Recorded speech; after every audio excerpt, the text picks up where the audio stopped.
السلام عليكم ورحمة الله وبركاته. ازيكم حبايبي، عاملين ايه؟ النهارده ان شاء الله اليوم الرابع معانا في دورة كتاكيت عيد الأضحى. بص حبايبي، النهارده هنسمي الله وهنبتدي نحط لهم المضاد الحيوي.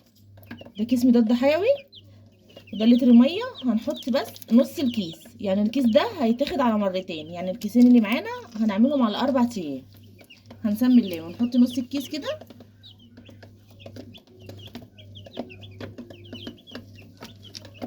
اهو يا حبايبي، وابتدي احط لهم بس الميه بتاعتهم، لان احنا النهارده كمان هنضيف حاجه على العلف. انا بس بقلب الميه كده علشان المضاد الحيوي.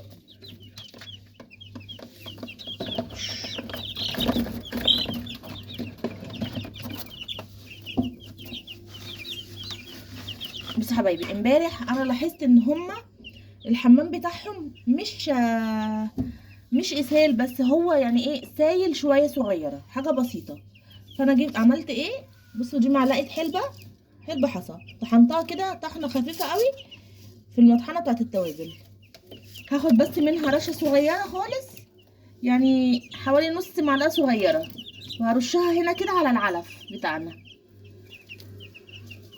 وهحط كمان معاها رشه كركم اللي بنجيبه من عند العطار عادي. الحلبة حطيناها علشان الاسهالات، والكركم رافع مناعة. طب انا ليه ما حطيتش الحلبة زي ما بنحطها على طول في المية؟ علشان احنا معانا مضاد حيوي محطوط في المية، فمش هينفع اخلط حاجتين مع بعض في المية. هبتدي بس اقلب ده كده. انا كمان من امبارح بالليل نزلت لهم العلافة، انا بس نقلت العلف هنا في الطبق علشان اوريكم انا بضيف عليه ايه، وارجع احطه تاني في العلافة، علشان لاحظت ان هما برضو بينطروا النشارة في العلف هنا في الطبق، لان هما ما شاء الله بدأوا يكبروا، وبدأوا يعملوا حمام كمان في الطبق بتاع الاكل، فده غلط عليهم.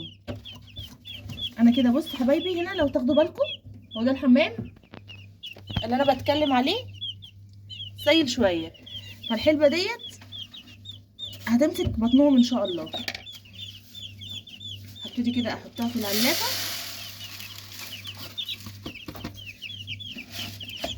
بصوا حبايبي، انا مش حاطه كتير في العلافه، حتى يا دوبك بس اللي يقدروا يوصلوا له، يعني لو دخلنا جوه العلافه كده مش كتير. ابقى اقلب بس الطبق ده كده عشان تبقى اي حاجه معليه العلافه على النشاره، واحطه لهم كده.